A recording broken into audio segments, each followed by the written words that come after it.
de la posición del Gobierno de España y de las acciones que estamos llevando a cabo. Como sabéis, el pasado sábado Estados Unidos e Israel atacaron a Irán, que a su vez respondió bombardeando de forma indiscriminada 9 países de la región y una base británica situada en un estado europeo, en Chipre. Quiero, ante todo, expresar la solidaridad del pueblo español con los países atacados ilegalmente por el régimen de Irán. Desde entonces, las hostilidades han continuado, cuando no crecido, provocando centenares de muertes en hogares, en escuelas, en hospitales, también el desplome de las bolsas internacionales y la disrupción del tráfico aéreo y del estrecho de Hormuz, por el que transitaba hasta hace muy poco el 20% del total del gas y petróleo mundial. Nadie sabe con certeza qué pasará ahora. Ni siquiera están claros los objetivos de quienes lanzaron el primer ataque. Pero tenemos que estar preparados, tal y como dicen los promotores, para la posibilidad de que esta sea una guerra larga, con numerosas bajas y, por tanto, con consecuencias graves también a escala global en términos económicos. La posición del Gobierno de España ante esta coyuntura es clara y consistente. Es la misma que hemos mantenido en Ucrania o también en Gaza. En primer lugar, no a la quiebra de un derecho internacional que nos protege a todos, especialmente a los más indefensos, a la población civil. En segundo lugar, no a asumir que el mundo solo puede resolver sus problemas a base de conflictos, de bombas. Y finalmente, no a repetir los errores del pasado. En definitiva, la posición del Gobierno de España se resume en 4 palabras: no a la guerra. El mundo, Europa y España ya han estado aquí antes.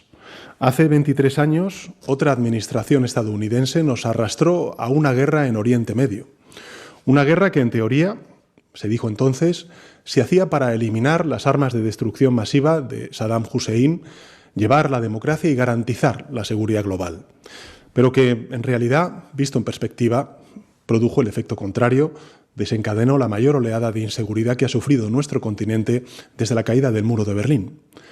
La guerra de Irak generó un aumento drástico del terrorismo yihadista, una grave crisis migratoria en el Mediterráneo oriental y un incremento generalizado de los precios de la energía y, por tanto, también de la cesta de la compra, del coste de la vida. Ese fue el regalo del trío de las Azores a los europeos de entonces: un mundo más inseguro y una vida peor. Es verdad que aún es pronto para saber si la guerra de Irán tendrá consecuencias semejantes a la de Irak, si servirá para provocar la caída del terrible régimen de los ayatolás en Irán o para estabilizar la región. Lo que sí sabemos es que de ella no va a salir un orden internacional más justo. Ni tampoco va a salir de ella salarios más altos, ni mejores servicios públicos, ni un medio ambiente más saludable. De hecho, lo que de momento podemos vislumbrar son más incertidumbre económica, subidas de precio de petróleo y también del gas. Por eso, desde España estamos en contra de este desastre, porque entendemos que los gobiernos estamos aquí para mejorar la vida de la gente, para aportar soluciones a los problemas, no para empeorar la vida de la gente. Y es absolutamente inaceptable que aquellos dirigentes que son incapaces de cumplir con ese cometido usen el humo de la guerra para ocultar su fracaso y llenar de paso los bolsillos de unos pocos, los de siempre. Los únicos que ganan cuando el mundo deja de construir hospitales para construir misiles. Ante esta coyuntura, el Gobierno de coalición progresista va a hacer lo mismo que ha hecho en otros conflictos y en crisis internacionales. En primer lugar, estamos asistiendo a los españoles y españolas que se encuentran en Oriente Medio y vamos a ayudarles a regresar a nuestro país, si ese, por supuesto, es su deseo. El Servicio Exterior y el Ejército están trabajando día y noche para articular dispositivos de evacuación. Es evidente que las operaciones son muy delicadas porque el espacio aéreo de la región no es seguro y porque su red aeroportuaria está gravemente afectada por los ataques. Pero nuestros compatriotas pueden tener la certeza de que vamos a protegerles y de que vamos a traerles de vuelta a casa. En segundo lugar, el Gobierno de España está estudiando escenarios y posibles medidas para ayudar a los hogares, a los trabajadores, a las empresas, a los autónomos y que puedan mitigar con ello los impactos económicos de este conflicto, si es que fuera necesario. Gracias al dinamismo de nuestra economía y gracias también a la responsabilidad de la política fiscal del Gobierno, España cuenta en estos momentos con los recursos necesarios para hacer frente también, de nuevo, a esta crisis. Tenemos la capacidad, también la voluntad política, y lo haremos de la mano de los agentes sociales, como lo hicimos durante la pandemia, la crisis energética o recientemente la crisis arancelaria. En tercer lugar, vamos a colaborar, como hemos hecho siempre, con todos los países de la región que abogan por la paz y por el cumplimiento de la legalidad internacional, que son dos caras de la misma moneda, apoyándoles con los recursos diplomáticos, también materiales, que se requieran. Vamos a trabajar con nuestros aliados europeos en una respuesta coordinada y que pueda ser definitivamente eficaz. Y vamos a seguir trabajando para lograr una paz justa y duradera en Ucrania y en Palestina, dos lugares que merecen no ser olvidados. Y por último, el Gobierno va a seguir exigiendo un cese de las hostilidades y una resolución diplomática de esta guerra. Y quiero además explicitarlo, porque sí, la palabra adecuada es exigir, porque España es un miembro pleno de la Unión Europea, de la OTAN y de la comunidad internacional. Y porque esta crisis también nos afecta a nosotros, a los europeos y por consecuencia a los españoles. Y por eso tenemos que exigir todo la resolución a Estados Unidos, a Irán, a Israel, para que paren antes de que sea demasiado tarde. Lo he dicho en muchas ocasiones y lo repito ahora, no se puede responder a una ilegalidad con otra, porque así es como empiezan los grandes desastres de la humanidad. Recordemos cómo antes del inicio de la Primera Gran Guerra Mundial en el siglo XX, en agosto de 1914, alguien le preguntó al entonces canciller de Alemania cómo había empezado la Primera Guerra Mundial. Y él respondió encogiéndose de hombros y diciendo textualmente: ojalá lo supiera. Ojalá lo supiera. Muy a menudo las grandes guerras estallan por una concatenación de respuestas que se van de las manos por culpa de errores de cálculo, fallos técnicos, acontecimientos imprevistos. Por tanto, debemos aprender de la historia. Y no podemos jugar a la ruleta rusa con el destino de millones de personas.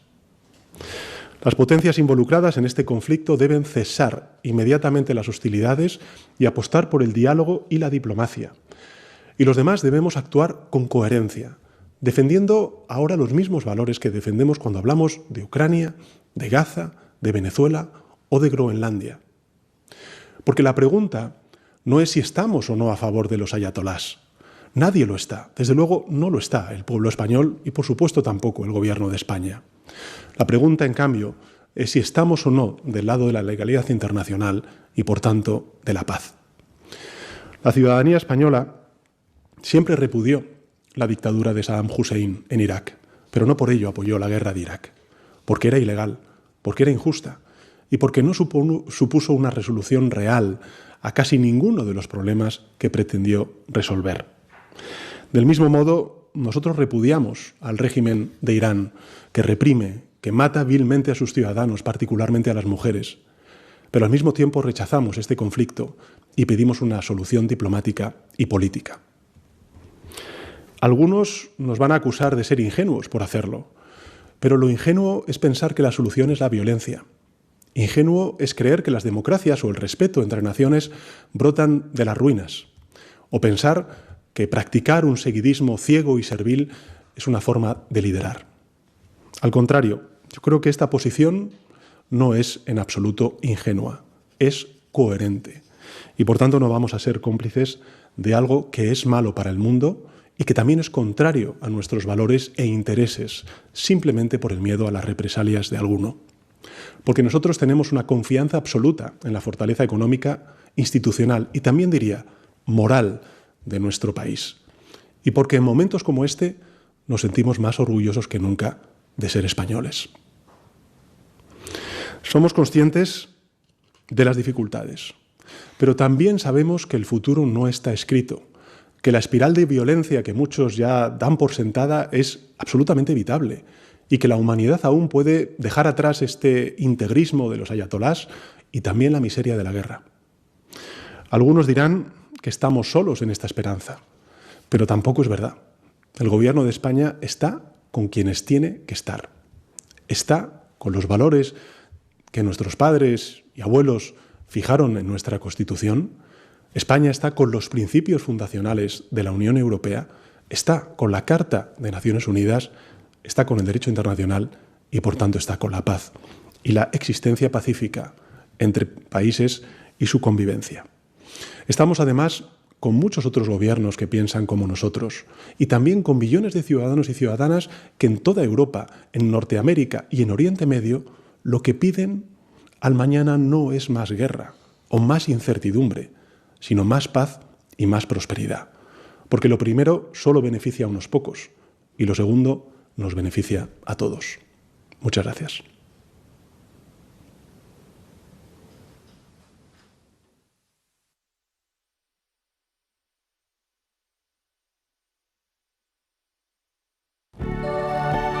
Når Tove et vedtak på å legge ned en næring. If you don't have any art, you're pretty much lost.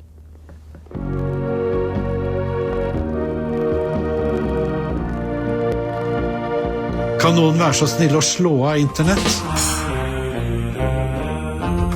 Sånn er livet. Et program for de som har internett.